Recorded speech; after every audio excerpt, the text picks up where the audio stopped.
जय हिंद दोस्तों, स्वागत है आप सभी लोगों का आज एक नए वीडियो में।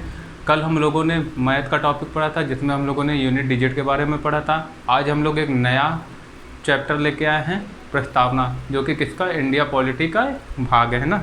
तो हम लोग इंडियन पॉलिटी में भारतीय जो राज्य व्यवस्था है उसमें प्रस्तावना के बारे में इस तरह से पढ़ेंगे कि किसी भी एग्ज़ाम में कोई भी ऐसा क्वेश्चन नहीं होगा जो इस वीडियो से आपको आना जाए, है ना। इस वीडियो से आपके जितने भी एग्ज़ाम है सब में कोई भी किसी भी तरह का क्वेश्चन आएगा वो आप लोगों से आराम से हो जाएगा ना। तो हम लोग शुरू करते हैं आज कौन सा टॉपिक, प्रस्तावना। सबसे पहले तो जब प्रस्तावना का नाम आता है तो ये माइंड में क्लिक करना चाहिए आखिर प्रस्तावना है क्या, प्रस्तावना का मतलब क्या है। तो प्रस्तावना जो है वो संविधान के परिचय पत्र या उसकी भूमिका को कहते हैं। संविधान की प्रस्तावना को पढ़ के, संविधान की प्रस्तावना को पढ़ के ये पता चल जाता है मोटा मोटा कि आखिर जो हमारा संविधान है वो कहना क्या चाहता है। इस संविधान को जिन्होंने बनाया है, जिन विद्वानों ने, महाविद्वानों ने, बहुत पढ़े लिखे लोगों ने बनाया है, उनका दर्शन क्या था इसमें, वो कहना क्या चाहते थे, वो कैसा भारत चाहते थे, वो जितना भी उसका सार है वो प्रस्तावना में झलकता है ना। तो आप लोग समझ गए होंगे कि प्रस्तावना का क्या मतलब है। ठीक, तो आप लोग समझ गए होंगे कि प्रस्तावना का क्या मतलब है ना। अब देखिए, सबसे पहले एक क्वेश्चन यही बनता है प्रस्तावना से कि प्रस्तावना सबसे पहले किस देश ने अपने संविधान में सम्मिलित किया। तो अगर ये क्वेश्चन आएगा तो सबसे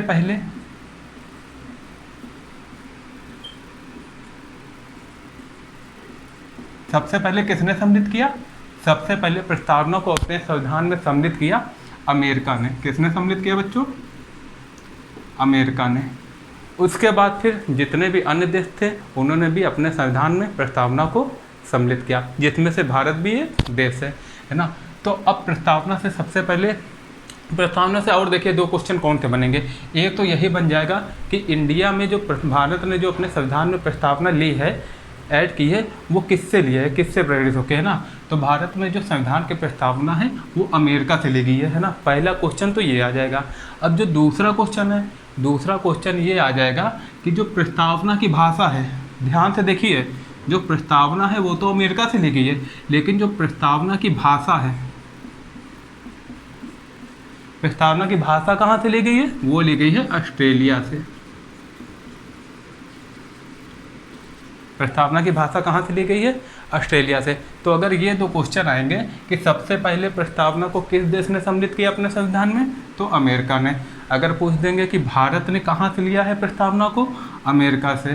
प्रस्तावना की जो भाषा है भारत के संविधान में वो भी कहाँ से ली गई है, वो ऑस्ट्रेलिया से ली गई है। ठीक, फिर एक क्वेश्चन बनेगा जो कि ज़रूरी है, ये जो प्रस्तावना है इसे पेश किसने किया, है ना। तो संविधान सभा में प्रस्तावना को, संविधान सभा में प्रस्तावना को पंडित जवाहरलाल नेहरू जी ने,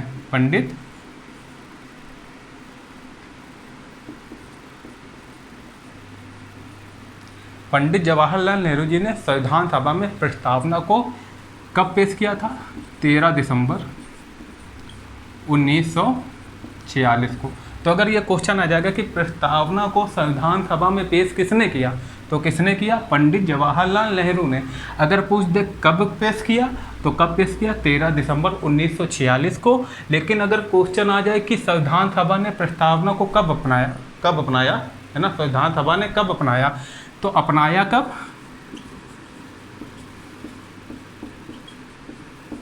अपनाया गया किसके द्वारा, संविधान सभा के द्वारा। किसके द्वारा, संविधान सभा ने 22 जनवरी 1947 को, है ना। तो देखिए एक बार हम लोग रिवीजन कर लेते हैं जल्दी से, है ना। सबसे पहले हम लोगों ने क्या पढ़ा कि प्रस्तावना आखिर क्या है। प्रस्तावना संविधान के परिचय को कहते हैं, परिचय पत्र को या भूमिका को कहते हैं, या जो प्रस्तावना है वो हम लोग संविधान का सार, संविधान का जो सार है उसे हम लोग क्या कहते हैं, प्रस्तावना कहते हैं।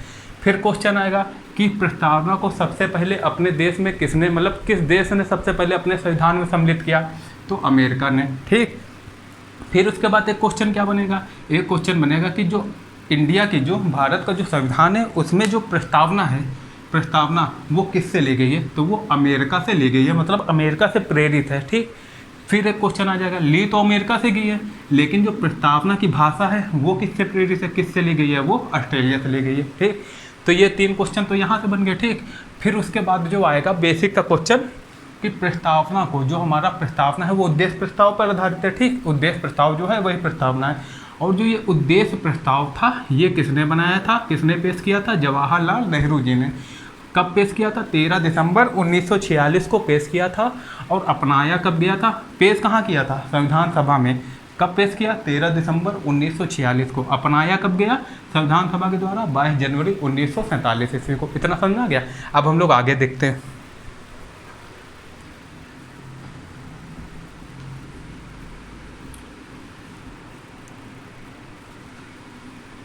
अब हम लोग दोस्तों जान लेते हैं कि जो प्रस्तावना है, जो हमारा संविधान है, प्रस्तावना किसका भाग है? संविधान का है ना, संविधान का भाग है, याद रखना।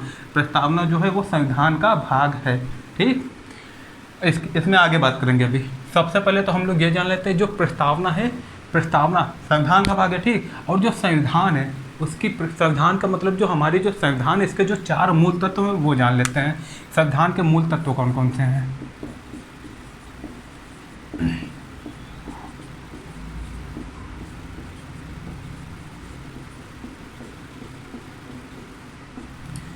नंबर 1 सबसे पहले तो है कि जो संविधान है, संविधान की शक्ति का स्रोत कौन है, ठीक। संविधान की एक क्वेश्चन आ जाएगा, जो संविधान है, संविधान की शक्ति का स्रोत कौन है? तो संविधान को जो ताकत है वो किससे मिलती है? भारत के लोगों से। आप लोगों ने प्रस्तावना पढ़ा होगा, तो सबसे पहले वर्ड यही है कि we the people of India, हम भारत के लोग, मतलब कि हम भारत के लोग, हम भारत के लोगों से ही संविधान को ताकत मिलती है। तो अगर ये क्वेश्चन आ जाएगा कि संविधान के शक्ति का स्रोत कौन है, संविधान को शक्ति कहाँ से मिलती है, तो किससे मिलती है? हम भारत के लोग से।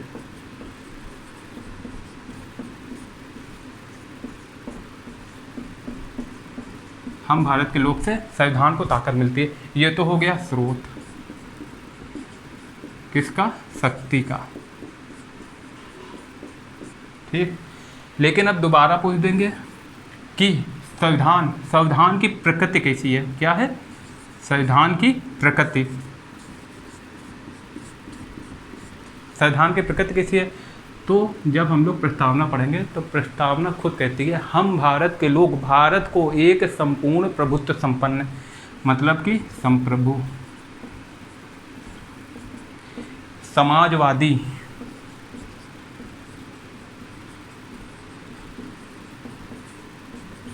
पंथ निरपेक्ष,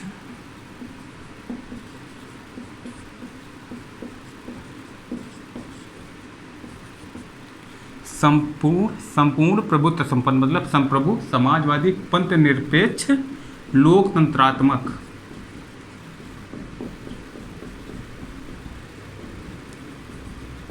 गणराज्य, है ना, गणराज्य। मतलब हमारे जो संविधान है उसकी प्रकृति क्या है? देखिए ये सब कुछ हमको प्रस्तावना से पता चल रहा है। पूरा संविधान पढ़ने की ज़रूरत नहीं, प्रस्तावना ही बता देता है कि हमारा संविधान कैसा है। इसीलिए प्रस्तावना जो है उसको संविधान का परिचय पत्र कहा जाता है। और ये किसने कहा था कि संविधान, प्रस्तावना जो है वो संविधान का परिचय पत्र है? वो N.A. पालकीवाला जी ने कहा था। ये आप लोग याद रखना, ठीक। अब देखिए आगे, ये तो हो गया शक्ति का स्रोत कौन है? हम भारत के लोग। दूसरा, प्रकृति कैसी है? संप्रभु, समाजवादी, पंथ निरपेक्ष, लोकतंत्रात्मक, गणराज्य।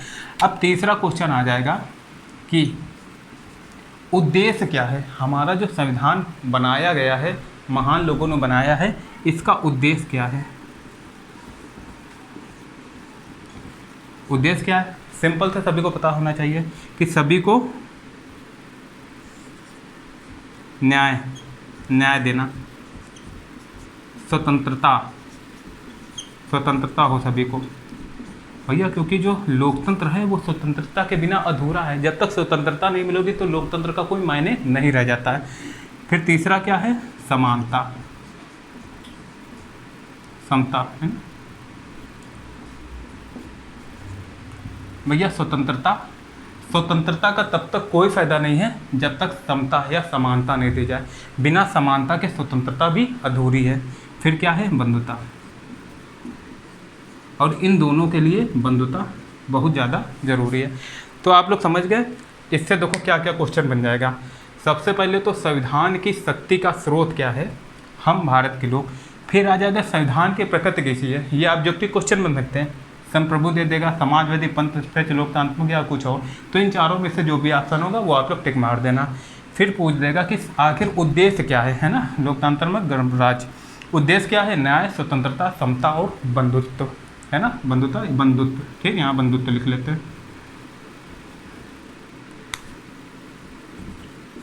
यहाँ तक समझ में आ गया अच्छे से, है ना।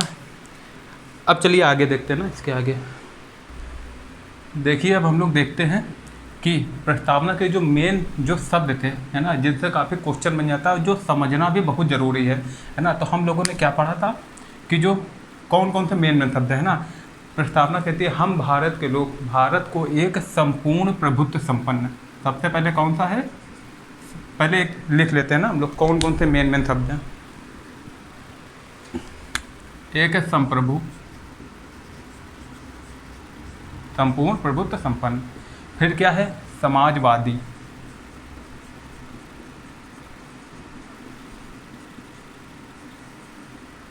फिर है पंथ निरपेक्ष। क्या है, पंथ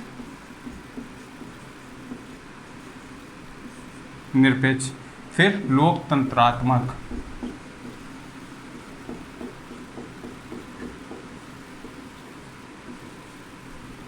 गणराज्य। ठीक, फिर क्या है, उद्देश्य क्या था, न्याय। न्याय जो कि हम लोग को कितने दिए गए हैं, 3, सामाजिक, आर्थिक और राजनीतिक न्याय। स्वतंत्रता, समानता और क्या है, बंधुत्व। देखिए ये जो है ये तो प्रकृति है, संप्रभु, संविधान की प्रकृति क्या है, संप्रभु, समाजवादी, पंथ निरपेक्ष, लोकतंत्रात्मक, गणराज्य। और जो न्याय है और जो उद्देश्य वो क्या है, न्याय, स्वतंत्रता, समानता सभी को और बंधुत्व। ठीक, भाईचारा। अब देखिए एक एक करके हम लोग बहुत अच्छे से एक एक शब्द समझेंगे कि इस क्लास के बाद आपका कोई भी डाउट फिर प्रस्तावना के किसी भी वर्ड से लेके नहीं रह जाएगा, है ना। तो देखिए संप्रभु शब्द को सबसे पहले, है ना, संप्रभु का मतलब क्या है, एक एक करके देखते हैं ना। पहले इतना मिटा लेते हैं।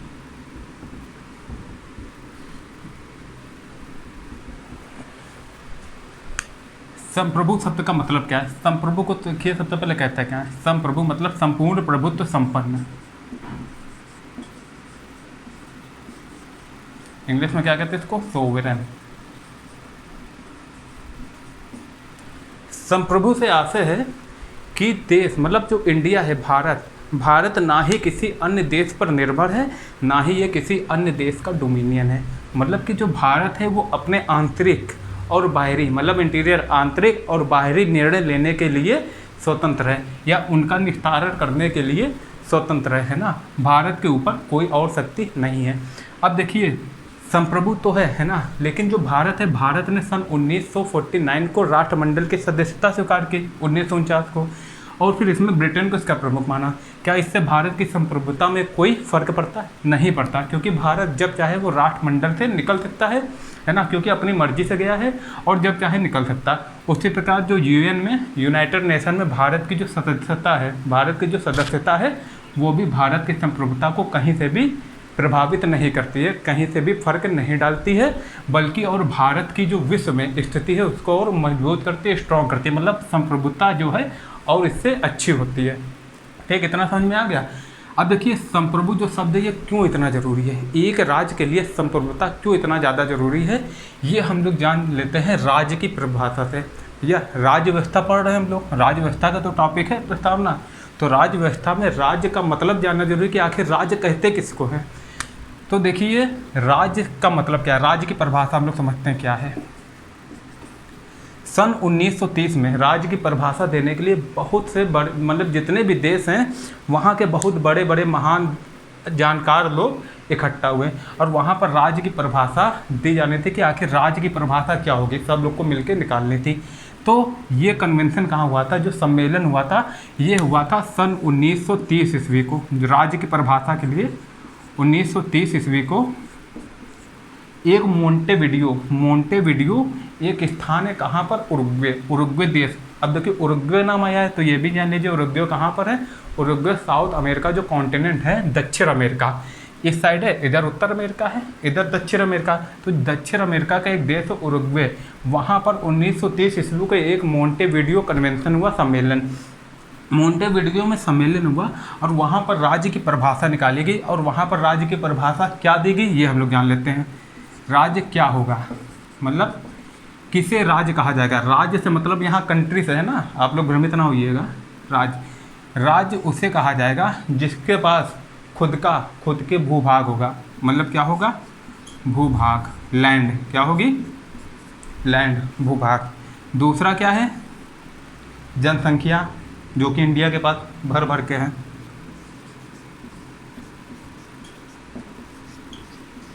अभी देखना ये संप्रभु जो शब्द है उसका कितना ज़्यादा एक राज्य के लिए कितना ज़्यादा महत्व है, कितना ज़्यादा जरूरी है, जनसंख्या। ठीक। तीसरा क्या है, सरकार, गवर्नमेंट, है ना। और जो चौथी है वो क्या होगा, संप्रभुता।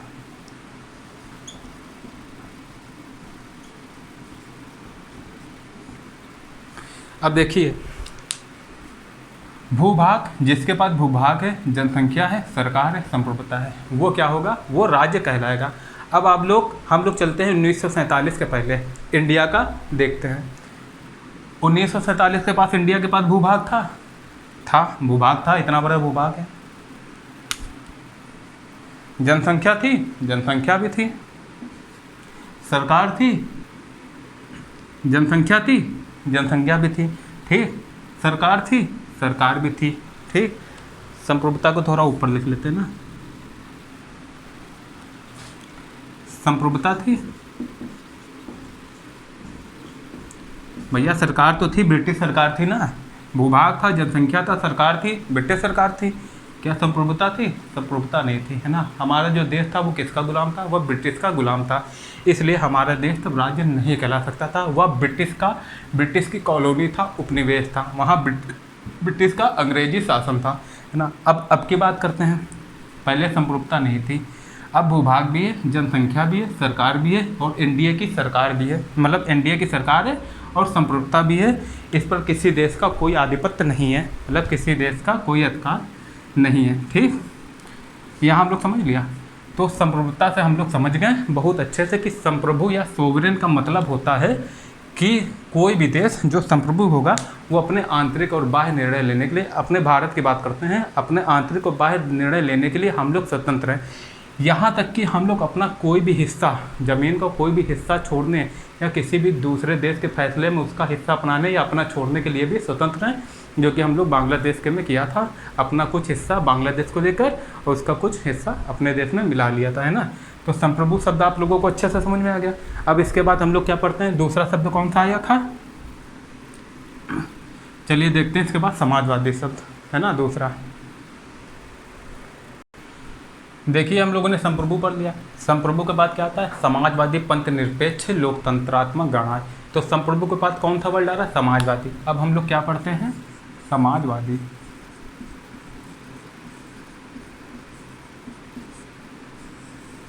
इस शब्द को हम लोग बहुत अच्छे से जानते हैं, समाजवादी का मतलब क्या है। सबसे पहले तो ये जो शब्द है, हालांकि जो समाजवादी लक्षण थे वो राज्य के नीति निर्देशक तत्व के रूप में इंडिया के, भारत के संविधान में पहले से थे, है ना। लेकिन फिर भी इसको प्रस्तावना में 42वें संविधान संशोधन, मतलब 42 कॉन्स्टिट्यूशनल अमेंडमेंट के द्वारा 1976 के द्वारा प्रस्तावना में ऐड कर दिया। और उस समय सिर्फ समाजवादी ही नहीं, दो और शब्द जोड़े गए, समाजवादी, पंथ निरपेक्ष और अखंडता शब्द, है ना। तो समाजवादी समझ गए। अब अगर ये क्वेश्चन आ जाए जो भारत का समाजवाद है वो कैसा है, वह साम्यवादी समाजवाद है या लोकतंत्रात्मक, तो हम लोग का जो समाजवाद है वो लोकतांत्रिक समाजवाद है। कैसा समाजवाद है, लोकतांत्रिक समाजवाद।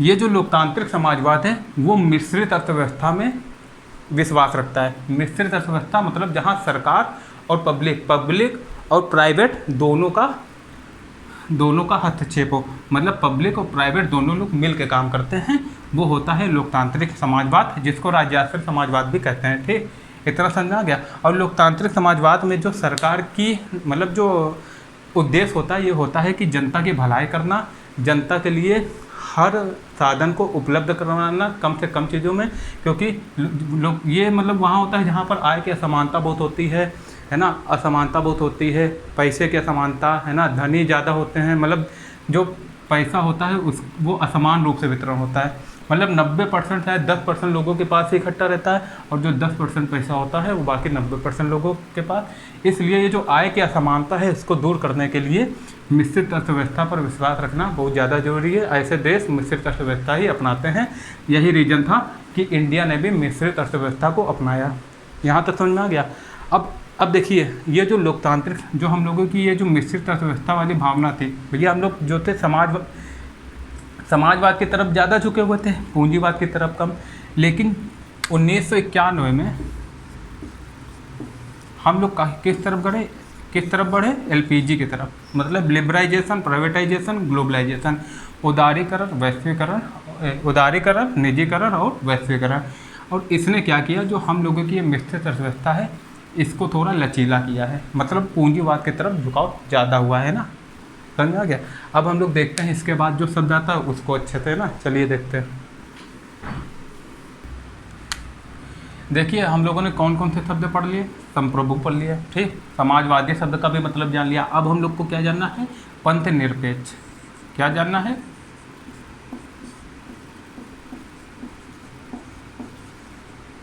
पंथ निरपेक्ष के बारे में अब हम लोग अच्छे से जानते हैं। सबसे पहले तो हमने भी इसके पहले बताया आपको, समाजवादी, पंथ निरपेक्ष और अखंडता, ये तीन शब्द 42वें संविधान संशोधन के तहत 42वें संविधान संशोधन 1976 के तहत प्रस्तावना में ऐड ऑन किए गए, ठीक, ऐड किए गए।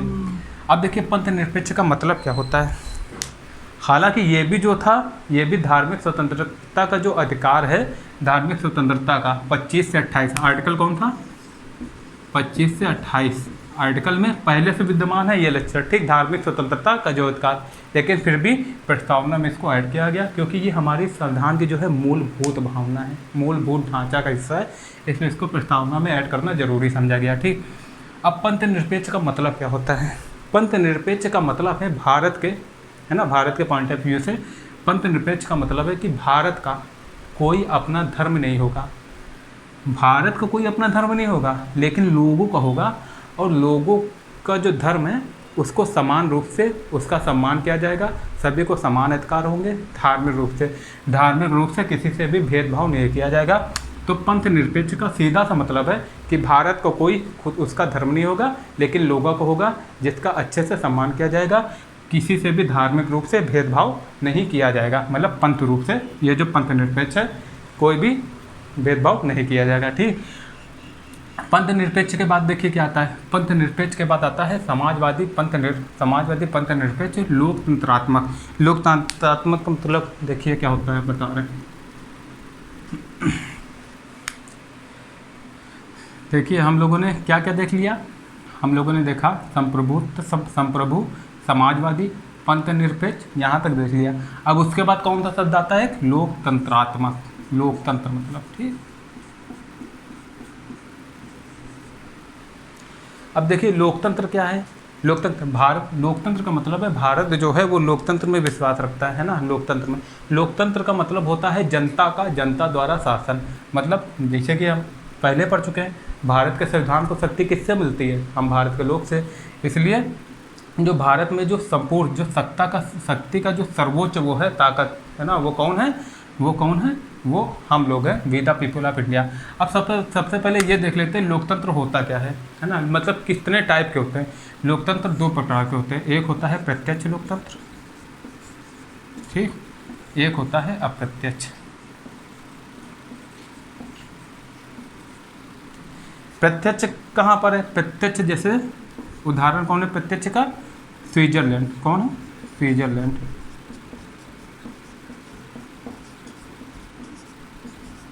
स्विट्जरलैंड। यहाँ पर प्रत्यक्ष लोकतंत्र, मतलब कि यहाँ पर एक जनमत संग्रह के द्वारा भी सरकार बनाई जा सकती है, ठीक, जनमत संग्रह के द्वारा। और अप्रत्यक्ष लोकतंत्र का मतलब है, अप्रत्यक्ष लोकतंत्र भी दो तरह से होते हैं। ये होता है, देखो अप्रत्यक्ष लोकतंत्र क्या होता है, ये होता है प्रतिनिधि वाला, और एक होता है कि मतलब प्रतिनिधि संसदात्मक लोकतंत्र, एक होता है प्रतिनिधि जो राष्ट्रपति वाला होता है, उस हिसाब से होता है, ठीक। तो देखिए जो अप्रत्यक्ष लोकतंत्र है भारत में कौन सा, हम लोग भारत की बात करते हैं, भारत में प्रतिनिधि संसदात्मक लोकतंत्र है, ठीक, संसदात्मक लोकतंत्र है, उसमें भारत विश्वास रखता है, मतलब वही अपनाया गया है। मतलब जो भारत इंडिया का, जो इंडिया के लोग हैं, हम लोग पीपुल, हम लोग क्या करते हैं, हम लोग अपना एमपी चुनते हैं, मतलब अपना प्रतिनिधि चुनते हैं। प्रतिनिधि क्या करते हैं, प्रतिनिधि मिलके सरकार बनाते हैं, जिसका ज़्यादा बहुमत हो जाता है वही सरकार बन जाती है। लेकिन प्रतिनिधि को चुनता कौन है, कौन चुनता है, हम, मतलब जनता, पब्लिक, हम या आप लोग चुनते हैं, ठीक। तो हम आप लोग ही तो मिलकर सरकार बना रहे हैं, लेकिन कैसे, अप्रत्यक्ष रूप से, सीधा वोट नहीं दे रहे, प्रतिनिधि जाके अपना वो चुनते हैं, मतलब हम लोग की तरफ से प्रतिनिधि हम लोगों को रिप्रेजेंट करते हैं, ठीक। तो समझ में आ गया हम लोग को कैसा प्रत्यक्ष अप्रत्यक्ष प्रतिनिधि संसदात्मक लोकतंत्र। संसदात्मक लोकतंत्र जो है उसका मतलब क्या होता है, मतलब कि जो कार्यकारिणी है, जो हमारी कार्यपालिका है, एग्जीक्यूटिव जो है हमारी जो कार्यपालिका है, वो अपनी सभी नीतियों और कार्यवाहियों के लिए किसके प्रति जिम्मेदार रहेगी, विधायिका के प्रति, मतलब कि संसद के प्रति, विधायिका के प्रति जिम्मेदार रहेगी, है ना। तो मतलब कि जब तक उसको विश्वास हासिल है, विधायिका का जब तक विश्वास हासिल है तब तक हमारी जो सरकार है वो रहेगी, और अगर विश्वास हासिल नहीं रहेगा तो सरकार गिर जाएगी, है ना। मतलब संसद के विधायिका के प्रति जिम्मेदार होती है, ठीक, समझ आ गया। अब जो इसके बाद है, हम लोग देखो लोकतंत्र हम लोग समझ गए अच्छे से, है ना। और लोकतंत्र भी सामाजिक, आर्थिक और राजनीतिक 3 प्रकार के होते हैं, वो हम लोग आगे समझेंगे ना, अभी इतना हम लोग अच्छे से समझ लेते हैं। अब लोकतंत्र के बाद कौन सा शब्द आता है, गणराज्य, है ना। गणराज्य, देखिए गणराज्य में क्या होगा,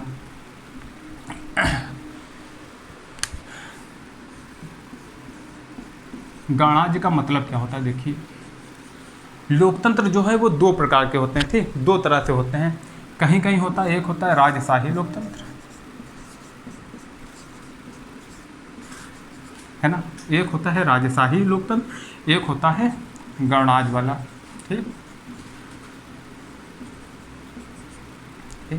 ये हम लोग किसकी बात कर रहे थे, लोकतंत्र। लोकतंत्र 2 प्रकार के होते हैं, ठीक।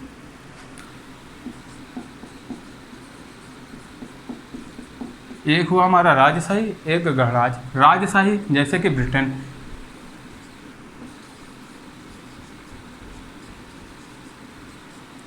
ब्रिटेन में जो है, जो देश का प्रमुख है वो क्या है, वो वंशानुगत होता है, वो राजशाही, मतलब कि राजा या रानी होता है, फिर उसके बाद उनका उत्तराधिकार होता है, यही चलता रहता है। जैसे अभी एलिजाबेथ के लड़के जो हैं वो बने हैं ब्रिटेन के प्रमुख, मतलब कि राजशाही, जो देश के प्रमुख कौन बने वहाँ। और जो हमारा जो देश है वो गणतात्मक प्रणाली पे, गणतात्मक में विश्वास रखता है, तो हमारा देश कैसा है, वो गणराज्य है।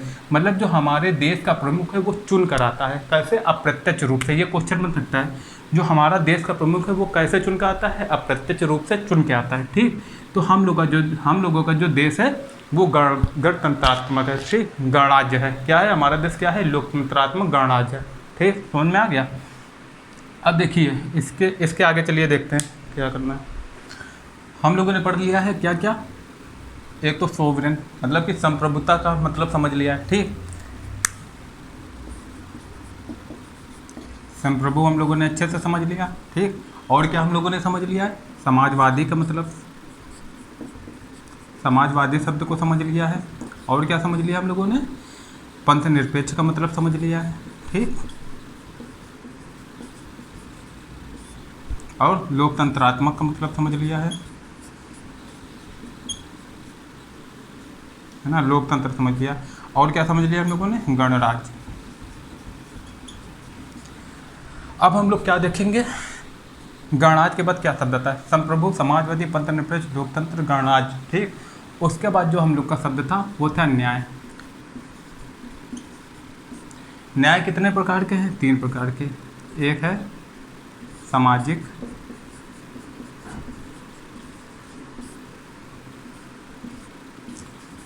आर्थिक और राजनीतिक। भैया प्रस्तावना क्या कहती है? प्रस्तावना यही तो कहती है कि देखिए, प्रस्तावना यही तो कहती है कि हम भारत के लोग भारत को एक संपूर्ण प्रभुत्व संपन्न समाजवादी पंथ निरपेक्ष लोकतंत्रात्मक गणराज्य बनाने के लिए तथा उसके समस्त नागरिकों को सामाजिक, आर्थिक और राजनीतिक न्याय। ठीक, तो याद रखना, इससे क्वेश्चन बन जाएगा। न्याय कौन सा है प्रस्तावना में? सामाजिक, आर्थिक और राजनीतिक न्याय। ठीक, अगर स्वतंत्रता आ जाए तो गलत होगा। इसमें पूछ देंगे कौन सा न्याय नहीं दिया है, तो आर्थिक नहीं, आर्थिक स्वतंत्रता नहीं दी गई है ना। स्वतंत्रता कौन कौन से दी गई हैं? विचार, अभिव्यक्ति, विश्वास, धर्म और उपासना की स्वतंत्रता दी गई है ना। तो याद रखना, न्याय कौन कौन से? सामाजिक, आर्थिक और राजनीतिक न्याय। ठीक, इस पे एक one liner question, objective question बनेगा। याद रखना, न्याय कौन कौन से? सामाजिक, आर्थिक और राजनीतिक न्याय। सामाजिक न्याय में क्या क्या आ जाएगा? सामाजिक न्याय का मतलब है जितने भी पिछड़े लोग हैं, है ना, जो भी मुख्य धारा से अलग हैं, पिछड़े हुए हैं, पिछड़े SC ST टाइप के लिए, और महिला लोग जो है ना, महिला SC ST और महिला, उनको जो है मुख्य धारा में लाने के लिए उनके लिए जो सरकार है, सरकार जो है विशेष आरक्षण की व्यवस्था करेगा, रिजर्वेशन, उनको मुख्य धारा में कुल मिला के लाने की कोशिश करेगा। उनका सामाजिक सौहार्द उनके साथ बनाए रखेगा, है ना, कि सबके साथ उनको बराबरी का मौका मिले। और आर्थिक में क्या है? आर्थिक स्वतंत्रता का मतलब है किसी को भी आर्थिक आधार पर किसी से भेदभाव नहीं किया जाएगा। आर्थिक रूप से सभी को समान देखा जाएगा, चाहे किसी के पास ज़्यादा पैसा हो, किसी के पास कम, राज्य के लिए सभी समान होंगे। और राजनीतिक का मतलब है सभी को राजनीतिक समान अधिकार होंगे, मतलब कि सभी को जो है वोट देने का अधिकार होगा। ठीक, वोट देने का, किसी भी दफ्तर में, राज्य के किसी भी दफ्तर जाने में किसी से भेदभाव नहीं किया जाएगा, किसी भी आधार पर, धर्म, लिंग, जाति आदि के आधार पर। ठीक, तो ये समझ में आ गया कि न्याय कौन कौन से हैं? सामाजिक, आर्थिक और राजनीतिक न्याय। अब उसके बाद क्या आता है? स्वतंत्रता। ठीक, देखिए सबसे पहले हम लोग ये जान लेते हैं सामाजिक, आर्थिक, राजनीतिक न्याय इसको कहाँ से लिया गया है, ये क्वेश्चन आ जाएगा। इसको लिया गया है 1917 की जो रूसी क्रांति थी। रूसी क्रांति, कौन सी क्रांति? रूसी क्रांति से। इसको लिया गया है 1917 की रूसी क्रांति से। अगर पूछ दें कि ये जो न्याय है वो कहाँ से लिया गया है, सामाजिक, आर्थिक और राजनीतिक न्याय, ये लिया गया है 1917 की रूसी क्रांति से। अब इसके बाद कौन कौन सी स्वतंत्रता हम लोग पढ़ते हैं? स्वतंत्रता कौन कौन सी है? विचार, अभिव्यक्ति, धर्म और उपासना की। विचार, अभिव्यक्ति, ठीक, विश्वास, धर्म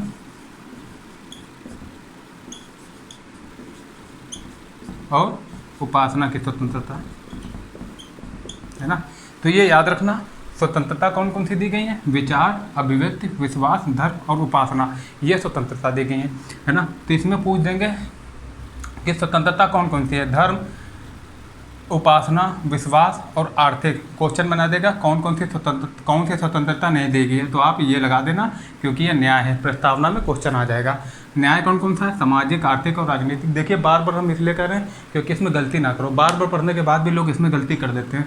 तो सामाजिक, आर्थिक और राजनीतिक न्याय दिया गया है। ये कहाँ से लिया गया है? 1917 के रूसी क्रांति से लिया गया है। और ये जो स्वतंत्रता है ये विचार, अभिव्यक्ति, विश्वास, धर्म और उपासना की स्वतंत्रता है।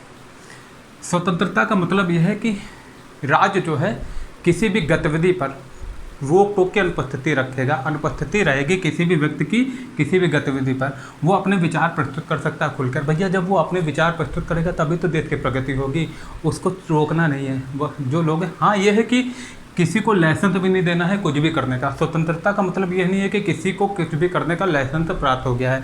सीधा सा सिंपल भाषा में इसका मतलब यह है जो स्वतंत्रता है ये शर्त रहित है। मतलब ये जो स्वतंत्रता है ये शर्त रहित नहीं है, शर्त रहित नहीं है, शर्तों के साथ ये स्वतंत्रता दी गई है। मतलब कि आप ये नहीं है कि किसी के जाके थप्पड़ मार दोगे, है ना, इससे उसकी स्वतंत्रता का हनन हो जाएगा।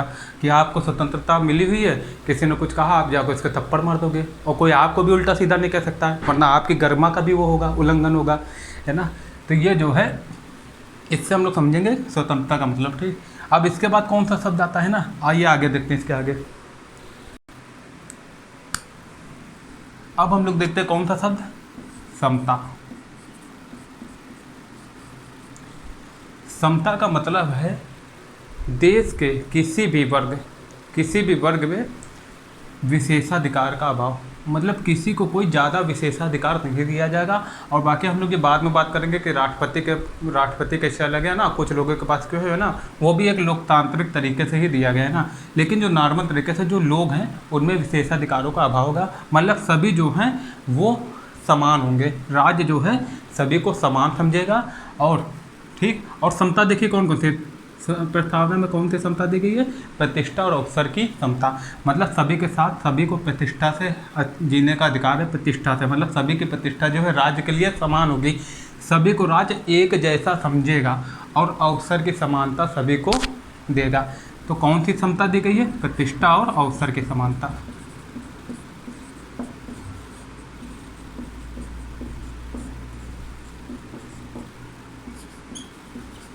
अगर पूछ देंगे आपसे कि कौन सी समता है, प्रतिष्ठा और अवसर की समानता कहाँ दी गई है, प्रस्तावना में। और समता जो है ये मूल अधिकार फंडामेंटल राइट्स के तरह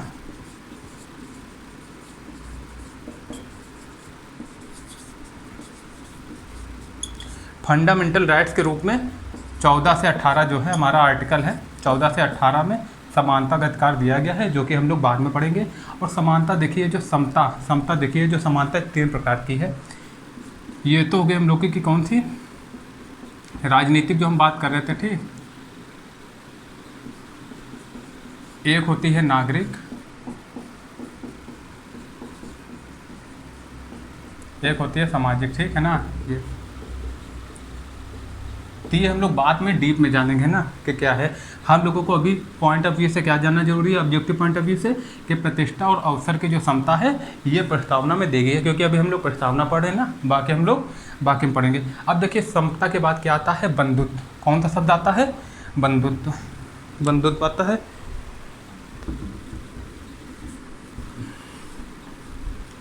भैया यही है। क्या था उद्देश्य, क्या था, देखिए हम बार बार रिपीट कर रहे हैं जिसमें आपको तुरंत रट जाए। पहले हम लोग को देखो प्रकृति क्या थी, प्रकृति थी कैसी, संप्रभु समाजवादी पंथ निरपेक्ष लोकतंत्रात्मक गणराज्य, ये प्रकृति। उद्देश्य में क्या क्या था, न्याय जो कि कौन थे, सामाजिक आर्थिक और राजनीतिक न्याय। कहाँ से लिए गए थे, 1917 की रूसी क्रांति से, ठीक। न्याय के बाद क्या था, स्वतंत्रता, समानता और बंधुत्व।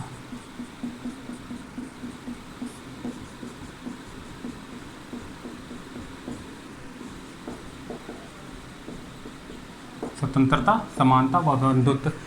न्याय तो लिया गया 1917 की रूसी क्रांति से, लेकिन ये जो तीनों शब्द हैं ये जो 1779 में फ्रांस की क्रांति हुई थी वहाँ से लिया गया। कहाँ से लिया गया, फ्रांस की क्रांति से।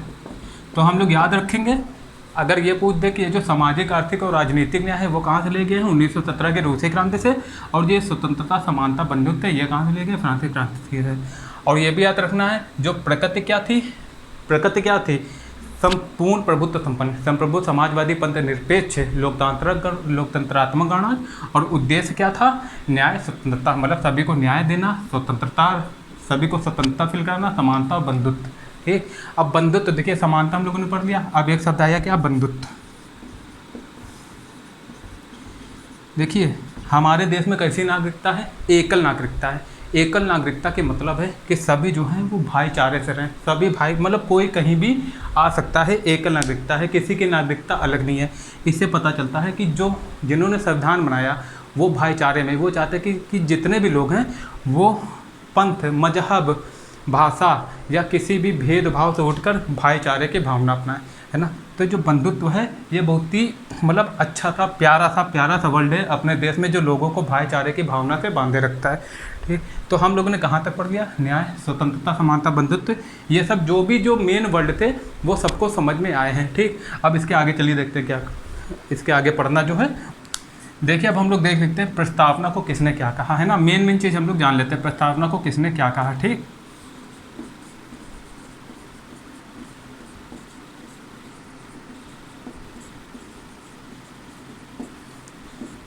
तो सबसे पहले एन ए पालकीवाला,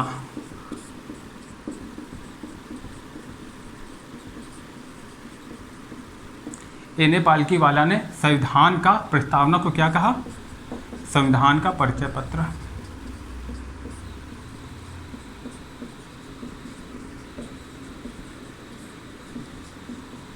ठीक। और दूसरा जो एक इम्पॉर्टेंट है वो याद रखना कि प्रस्तावना को संविधान की आत्मा किसने कहा? तो किसने कहा? एम हिदायतुल्लाह ने।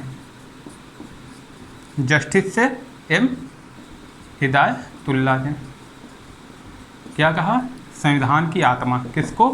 प्रस्तावना को। देखिए यहाँ पर कंफ्यूज मत होना, संविधान की आत्मा प्रस्तावना को किसने कहा? एम हिदायतुल्लाह ने। लेकिन संवैधानिक उपचारों का जो अधिकार है उसको संविधान की आत्मा किसने कहा? Doctor B are Ambedkar ji ने। तो जब भी प्रस्तावना को संविधान की आत्मा किसने कहा तो आप लोग क्या लगाएंगे? एम हिदायतुल्लाह ने, है ना, एम हिदायतुल्लाह जी ने। लेकिन अगर पूछ दे कि आर्टिकल 32 जो है, आर्टिकल 32 मतलब कि संवैधानिक उपचारों का अधिकार,